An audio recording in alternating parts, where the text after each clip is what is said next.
ओवैसी साहब मुझे टोपी पहनाने की कोशिश नहीं करते और मैं उनको टीका पहनाने की कोशिश नहीं करता। तुम किस हिंदू मुसलमान की बात करते हो? ओवैसी के ऊपर अटैक हो गया, एक बार भी पूछने के लिए गए कि तुम पर गोली किसने चलाई? ये जो मैं पजामा कुर्ता पहन कर आया हूं सर ना, ये ओवैसी साहब ने मुझे ईद पर दी। टोपी पहनने से मैं मुसलमान नहीं हो जाऊंगा और टीका पहनने से ओवैसी जो है वो हिंदू नहीं हो जाएगा। हम दोनों नदी की वो धार में राष्ट्रीय स्वयंसेवक संघ का कट्टर आदमी, हमारा मुसलमान के साथ किसी प्रकार का कोई रिलेशन नहीं हो सकता। लेकिन जब देश की बात आती है, ऑपरेशन सिंदूर की बात आई, तो हम और ओवैसी एक साथ थे और हमने और ओवैसी ने देश के बारे में जो बात कहा वो सबसे इंपॉर्टेंट है सर।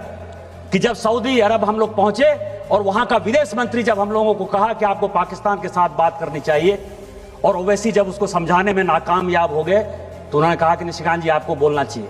और मैंने कहा कि वो सरकार नहीं है, हम आपको सुनाने आए हैं, हम आपकी बात सुनने के लिए नहीं आए हैं।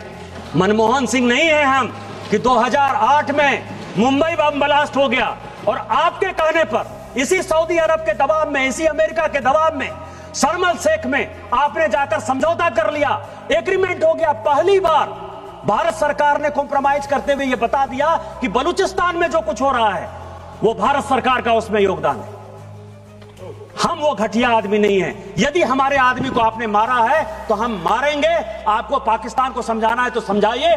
हम और ओवैसी ने कहा, क्योंकि जब ये नदी चलती है सर, हम नदी की दो धार हैं, लेकिन नदी गंगा सागर में जब मिलती है, समुद्र में मिलती है, तो वही भारत में अनेकता में एकता होती है। हम भारतीय हैं पहले, और यही बात कहने के लिए हम और ओवैसी साथ गए थे।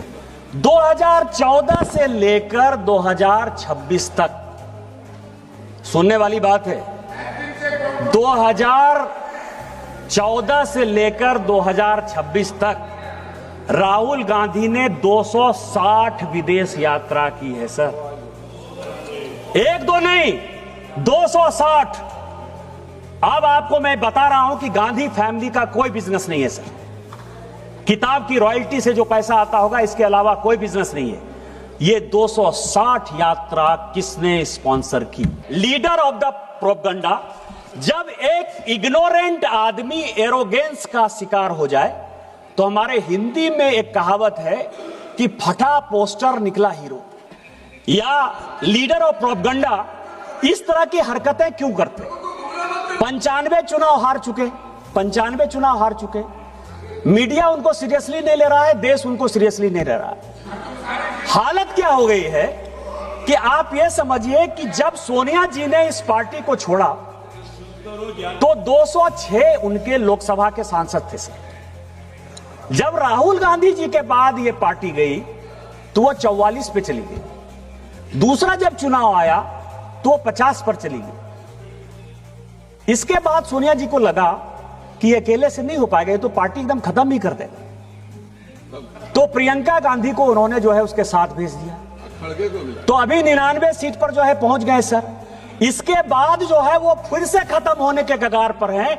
इसी कारण से लाइमलाइट लेने के लिए अब लड़ाई हो रही है कि प्रियंका जी नेता बनेंगी कि ये बनेंगे। इस कारण से जो है ये इस तरह की हरकत कर रहे हैं सर, केवल देशद्रोही हरकत कर रहे हैं। कि गांधी परिवार में जो आदमी पैदा होता है वो प्राइम मिनिस्टर इन वेटिंग होता है, एलओपी नहीं होता है, लीडर ऑफ प्रोपगंडा नहीं होता है सर, लीडर ऑफ अपोजिशन नहीं होता है, प्रधानमंत्री होता है। अभी उनके बेटे की शादी होने वाली है, मैं उनसे रिक्वेस्ट करूंगा कि अपने बेटे के साथ मेरा फोटो खिंचा दीजिएगा, क्योंकि लड़ाई तो वही है ना।